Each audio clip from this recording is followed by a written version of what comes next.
Una chica de tan solo 16 años fue quemada viva dentro de un bidón metálico.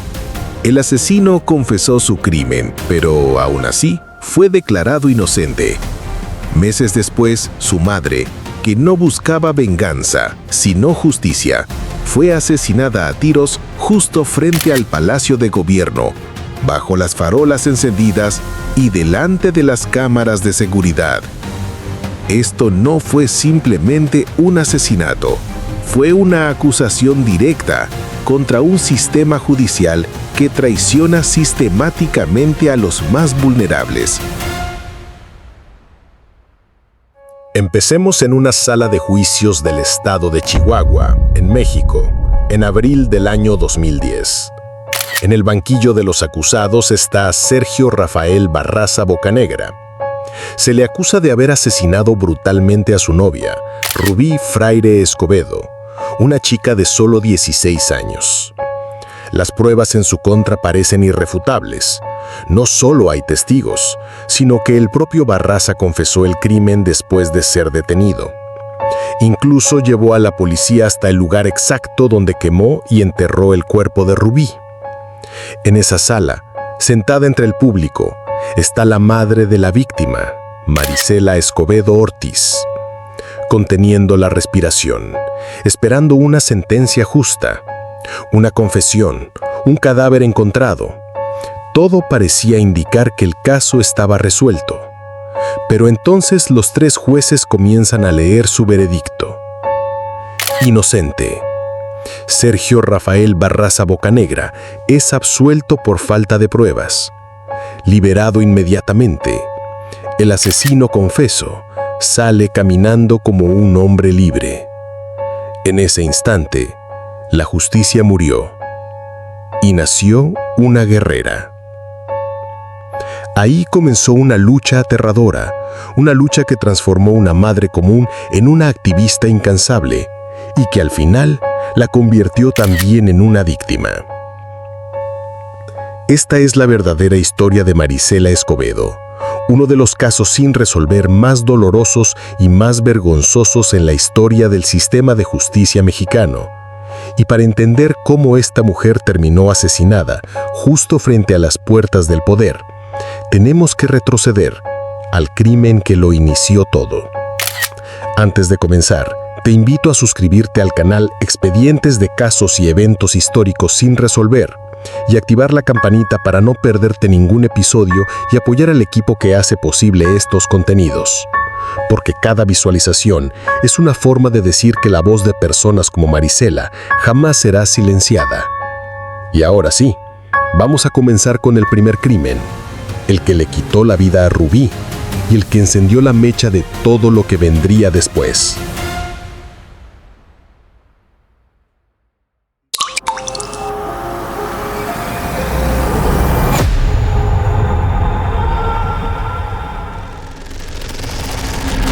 Marisela Escobedo, la justicia asfixiada por el crimen. Esta tragedia comenzó con Rubí Marisol Fraire Escobedo. Era una adolescente de solo 16 años que vivía en Ciudad Juárez, una ciudad fronteriza al norte de México. Y para entender lo que le pasó a Rubí, es imprescindible conocer el contexto de Ciudad Juárez en aquel entonces. Estamos hablando de un lugar que llegó a ser conocido como la ciudad de las mujeres desaparecidas. Durante los años 90 y 2000, esta ciudad se convirtió en el epicentro de una epidemia de feminicidios, crímenes atroces contra mujeres, muchas veces jóvenes, estudiantes o trabajadoras de maquilas. Cientos de ellas fueron asesinadas con extrema brutalidad, y la mayoría de los casos jamás fueron investigados a fondo. Era un entorno donde la vida de una mujer valía poco o nada. Rubí, con solo 13 años, comenzó una relación sentimental y se fue a vivir con un hombre llamado Sergio Rafael Barraza Bocanegra. Una relación marcada por los celos, el control y la violencia. Barraza era un hombre posesivo, dominante. En agosto de 2008, después de varias discusiones, Rubí, con 16 años, decidió que ya no quería seguir con él. Quería empezar de nuevo, soñaba con una vida diferente. Pero esa decisión encendió la chispa. según confesó más tarde el propio Sergio Barraza. La negativa de Rubí desencadenó una fuerte discusión. Y para alguien como él, que una chica joven se atreviera a dejarlo, fue una humillación imperdonable. Perdió el control y la mató. Tras cometer el crimen, entró en pánico.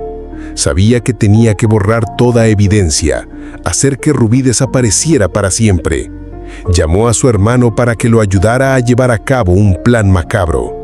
Entre los dos, trasladaron el cuerpo de Rubí hasta un terreno baldío cerca de una granja de cerdos en las afueras de Ciudad Juárez. Allí cometieron un acto indescriptiblemente cruel. Metieron su cuerpo en un bidón metálico, lo rociaron con diésel y le prendieron fuego. Querían que las llamas destruyeran todo, que no quedara rastro de ADN, que nadie pudiera reconocer los restos de Rubí. Después, recogieron lo que quedaba, fragmentos de hueso calcinado, y los enterraron en un vertedero. Una vez cometido el crimen, Sergio Barraza volvió como si nada y comenzó su teatro de mentiras.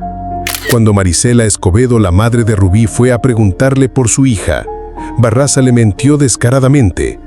Le dijo que Rubí se había ido con otro hombre a otra ciudad. Una mentira cruel que sembró en el corazón de aquella madre una falsa esperanza, la esperanza de que su hija aún estuviera viva. Marisela no perdió tiempo. Denunció la desaparición de su hija ante las autoridades. Pero lo que encontró fue un muro de indiferencia. La policía local no investigó seriamente. Repitieron la versión de Barraza. Dijeron que seguramente Rubí se había ido por su cuenta. Le echaron la culpa a la víctima. Pero Marisela Escobedo no era una madre que se conformara con explicaciones vacías. Su instinto le gritaba que algo terrible le había pasado a su hija. Y si la policía no iba a actuar, ella misma lo haría. Y fue en ese momento cuando una enfermera común se convirtió en una investigadora incansable.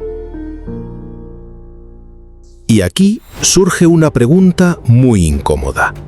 ¿Cómo es posible que en las primeras etapas del caso la responsabilidad no haya recaído en la policía, sino en Marisela? Ella lo dejó todo, su trabajo, su rutina, su vida, y comenzó una investigación por su cuenta. Imprimió miles de panfletos con la foto de Rubí y los pegó por toda la ciudad. Visitó los barrios más peligrosos, donde ni siquiera la policía se atrevía a entrar. Entrevistó personalmente a los amigos y conocidos de Sergio Barraza. Se enfrentó cara a cara con delincuentes, con personas que daban miedo incluso a los propios agentes. Siguió las pistas. Investigó los movimientos de Barraza, quien había huido justo después de la desaparición de Rubí. Viajó por varios estados de México, desde Chihuahua hasta Zacatecas. Vivió como una detective privada, recolectando datos, cruzando información, buscando la verdad. Y al final, en junio de 2009, después de meses de esfuerzo, dolor e incertidumbre, logró lo que ni toda una corporación policial había conseguido. Marisela encontró el paradero de Sergio Barraza Bocanegra. Estaba escondido en Fresnillo, Zacatecas. Y no fue a enfrentarlo. Hizo lo correcto. Entregó la dirección exacta a las autoridades. Con la presión de pruebas irrefutables, la policía al fin se vio obligada a actuar y detuvieron a Sergio Barraza Bocanegra. Tras ser arrestado, Sergio Barraza hizo una confesión que sacudió a todos. Reconoció haber matado a Rubí durante una discusión. Pero no se detuvo ahí. También les indicó a las autoridades el lugar exacto donde había quemado y arrojado el cuerpo. En un vertedero cercano a Ciudad Juárez, la policía encontró restos óseos calcinados. Eran los huesos de Rubí Fraire. Una confesión. Un cuerpo hallado. Todo apuntaba a que el caso estaba resuelto. La justicia para Rubí parecía estar a punto de llegar. El juicio contra Sergio Barraza tuvo lugar en abril de 2010. Y durante la audiencia, ocurrió algo totalmente inesperado. Barraza miró directamente a Marisela y le pidió perdón. Le dijo que sentía el dolor irreparable que le había causado. Una disculpa pública, una confesión indirecta, justo frente a los jueces. Pero lo que vino después fue simplemente inverosímil. Los 3 magistrados encargados del caso declararon a Sergio Barraza inocente. ¿La razón? Supuesta falta de pruebas. Ignoraron por completo la confesión previa de Barraza, alegando que había sido obtenida bajo presión. Ignoraron el hecho de que él mismo había señalado el sitio donde estaba el cuerpo. Sergio Rafael Barraza Bocanegra, el hombre que admitió haber asesinado a una menor, salió caminando en libertad desde la misma sala del tribunal. Aquella decisión desató una ola de indignación en todo México y más allá. Fue la prueba, clara y dolorosa, de lo podrido que estaba el sistema judicial del estado de Chihuahua. La presión social fue tan fuerte que en mayo de 2010, un tribunal de apelación revocó el fallo y condenó a Barraza a 50 años de prisión. Pero ya era tarde. Barraza había desaparecido. Y para Marisela, eso no fue simplemente una injusticia, fue una declaración de guerra. Si el sistema no le ofrecía justicia, entonces ella misma la buscaría. La absolución del asesino de su hija convirtió a Marisela de una madre devastada en una activista incansable. Y así comenzó su cruzada, una cruzada que la llevó a recorrer todo México. Organizó marchas, convocó manifestaciones y realizó una caminata simbólica, a pie, desde Ciudad Juárez hasta la Ciudad de México. La llamó la Marcha contra el Feminicidio. Se plantó frente a los edificios del gobierno, frente a las instituciones judiciales, y, sin titubear, denunció públicamente a los 3 jueces que liberaron a Sergio Barraza. También acusó directamente al gobernador del estado de Chihuahua por encubrir todo el caso. Mientras tanto, Sergio Barraza, ya en libertad, se unió al cártel de drogas Los Zetas, un grupo criminal conocido por su extrema violencia. Pero Marisela no se detuvo. Volvió a investigar por su cuenta y descubrió que Barraza operaba en el estado de Zacatecas. Ella misma le entregó esa información al ejército, pero cada vez que se intentaba capturarlo, él lograba escapar. La lucha de Marisela se convirtió en un símbolo nacional. Era la voz de miles de familias que, como la suya, habían perdido a alguien y se sentían olvidadas por el Estado. Pero esa voz empezó a incomodar, porque Marisela ya no era solo una madre con una pancarta, era una amenaza, no por portar armas, sino porque portaba la verdad, y no estaba dispuesta a callarse. Marisela Escobedo sabía perfectamente que su vida estaba en peligro. Había recibido amenazas de muerte, muchas, pero las rechazó todas. Y dijo una frase que quedó grabada en la memoria colectiva de México: si van a matarme, que lo hagan frente al Palacio de Gobierno, para que todos vean esta vergüenza. Y eso fue exactamente lo que pasó. El 8 de diciembre de 2010, Marisela levantó un pequeño campamento de protesta en la Plaza Hidalgo, justo frente al Palacio de Gobierno de Chihuahua. Dijo que no se movería de allí hasta que capturaran al asesino de su hija. Pasaron los días, y la noche del 16 de diciembre, Marisela estaba prácticamente sola. Era de noche. Una camioneta blanca se acercó lentamente. Un hombre bajó del vehículo. Marisela lo vio y entendió de inmediato. Empezó a correr. Intentó cruzar la calle, pero era tarde. El asesino la persiguió. Sacó un arma y disparó una sola vez. La bala impactó directo en la cabeza de Marisela. Ella cayó en la acera. No murió al instante. Fue trasladada al hospital, pero allí falleció. Toda la escena quedó registrada por una cámara de seguridad. Una prueba helada. Un asesinato anunciado frente al Palacio del Poder. Y el asesino simplemente volvió a su coche y desapareció. La muerte de Marisela Escobedo desató una ola de indignación que cruzó fronteras. Organizaciones de derechos humanos como Amnistía Internacional y medios internacionales como la BBC condenaron con fuerza al gobierno mexicano. Bajo presión, las autoridades del estado de Chihuahua reaccionaron, pero de forma caótica. Primero detuvieron a un hombre llamado José Enrique Jiménez Zavala. Él confesó haber asesinado a Marisela, pero todo apuntaba a que fue torturado y usado como chivo expiatorio.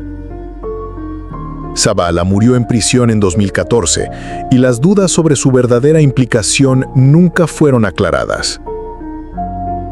Las sospechas más fuertes siempre señalaron a Andy Barraza, hermano de Sergio, pero jamás se abrió una investigación seria contra él. Y Sergio Barraza, el autor intelectual de todo, jamás enfrentó la justicia por el asesinato de Marisela. El 16 de noviembre de 2012, el ejército mexicano lo abatió en Zacatecas durante un enfrentamiento armado. Para entonces, ya era un mando menor del cártel de los Zetas, conocido por el alias de El Piwi. Murió como un narcotraficante, no como el asesino condenado que era. ¿Y los jueces que lo dejaron libre? Fueron suspendidos un tiempo, sí, pero luego reincorporados a sus cargos. La impunidad venció, de forma casi absoluta. Y el miedo tras la ejecución de Marisela fue tan grande que su familia se vio obligada a huir del país. En 2011 solicitaron asilo en Estados Unidos y nunca más volvieron a pisar México. Este caso deja una lección dolorosa y profundamente compleja. Es una acusación directa y contundente contra un sistema de justicia que falló en su deber más básico, proteger a sus ciudadanos. Expone sin filtros la realidad del feminicidio en México y la colusión entre criminales y ciertos sectores del poder. Pero la historia de Marisela Escobedo no es solo una tragedia, es también la historia de la fuerza inconmensurable del amor de una madre. Una prueba viva del coraje inquebrantable de una persona capaz de enfrentarse, sola, a todo un sistema. Aunque fue asesinada, su lucha no fue en vano. En 2020 su historia fue contada al mundo a través del documental de Netflix Las 3 muertes de Marisela Escobedo. Desde entonces, su nombre se ha convertido en un símbolo, un grito en las manifestaciones contra la violencia de género. Su nombre vive en canciones como Canción sin miedo, un himno del movimiento feminista en América Latina. La historia la recordará no como una víctima, sino como una guerrera por la justicia. Y su batalla legal aún no ha terminado. En 2019 su familia llevó el caso ante la Comisión Interamericana de Derechos Humanos, acusando al Estado mexicano por su total fracaso en garantizar justicia. Aún quedan muchos expedientes por abrir, muchas historias de personas que dieron su vida por la verdad. ¿Tú cuál quieres que abramos en el próximo video? Déjanos tu sugerencia en los comentarios. Y gracias por acompañarnos hasta el final.